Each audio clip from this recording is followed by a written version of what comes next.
Hi, my name is Stella, and as we've shared so many videos today, also we are sharing on the SAT. I would like to know your feedback on all the videos, if these videos are really helping you. If you've got any queries about a GRE, SAT, TOEFL, IELTS, PT, please do let me know so that I can help you as much as I can. And I also would like to know if you are really liking these videos so that we can come up with new and intense videos on all the modules and how to really score in the other part as well. So today we are here talking about how to score high in the SAT. I know most of the 12th standard students today are preparing for the SAT, but the most important thing is they do not know how or when or really where to do it from. Most important thing, you have to understand that when you're starting your SAT, you need to start early. That is, if you're in your 12th standard, for example, your summer vacation, or maybe every day at least 1 or 2 hours, you need to start so that when you start early, what happens is that by the time you reach before the test, you are very well prepared. Let's talk about the first one. The first one is figure out what type of questions you're getting wrong. Yes, that's the most important thing. It may be any kind of module, any kind of test. The most important thing that students do not realize is figuring out where they are going wrong. Because when you are scoring well, then you score a good score, and then afterwards you do not understand the other questions that you must have made wrong. Now the most important thing is you need to look into the questions which are wrong, and you need to figure out why they were wrong. Now figuring out on the wrong questions helps you to score higher and higher each day.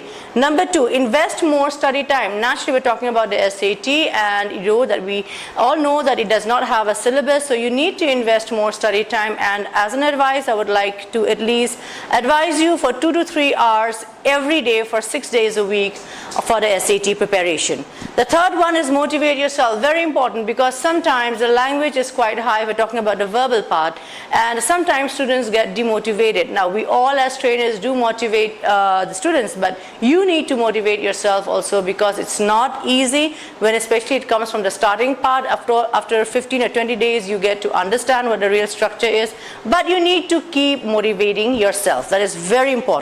Number 4, commit to a new study schedule. Maybe you know when we were in school we had 8 hours of studies and then maybe 4 hours of tuitions. That's a completely different schedule. But here I would like to advise you to at least start early in the morning, say 2 hours in the morning and 2 hours in the evening. The morning times are much better for you to actually start preparing, because you're fresh, and that is the time when you really need to study for the SAT. Moving on to the next point, that is number 5, don't wait for the last minute preparation. Yes, that's what happens when most of the students come to us is, ma'am, we've got just 15 days, we've got just 20 days. It's not enough sometimes. Now every student has their own levels. Sometimes there are students who are very smart enough and they do cover up in 15 days. But at the same time, when we're talking about the assessments and the improvement levels, sometimes it does require more time so that we can score as much as we can in the first attempt itself. So the main criteria is, instead of repeating your test again and again and again, it's better to have some good planning of how much time you need to invest for the SAT. Now, investing of time is very important so that you take care of all the minor details, your weaknesses, your mistakes, so that you cover all of them up, and then you're very well prepared for the test. If you're talking about the 6th point, again, a mock is very much a must. A mock test is again important because it helps you to know your improvement level, it helps you to know your weak areas, it also helps your trainer, your mentors, or people who are assessing you to actually make a new study plan for the next week. For example, there are some parts which are falling down, there are some parts which are really rising up, so we concentrate more on the weaker areas, and that we come to know through the mock test, which is also a very help for you, because it helps you to know how much time you need more before you really go for the final test. So these are the 6 major steps that you need to do before preparing for the SAT, and if you really want to score high in the SAT, you need to follow these 6 steps.